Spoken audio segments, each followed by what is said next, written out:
في الرياضة دائما انطلقت اليوم بملاعب التنس بالدار البيضاء منافسة السبورة نهائية لجائزة الحسن الثاني الكبرى للتنس. أهم ما ميز مباريات اليوم الندية واللقاءات الطويلة. خالد أزدون ومصطفى ودة. جائزة الحسن الثاني الكبرى للتنس. أهم ما ميز مباريات اليوم الندية واللقاءات. جائزة الحسن الثاني الكبرى للتنس.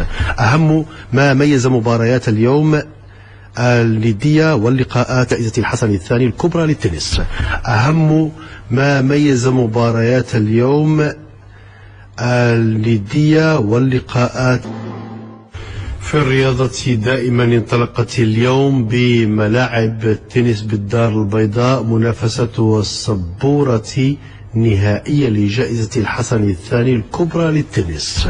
أهم ما ميز مباريات اليوم الندية واللقاءات الطويلة. خالد أزدون ومصطفى ودة.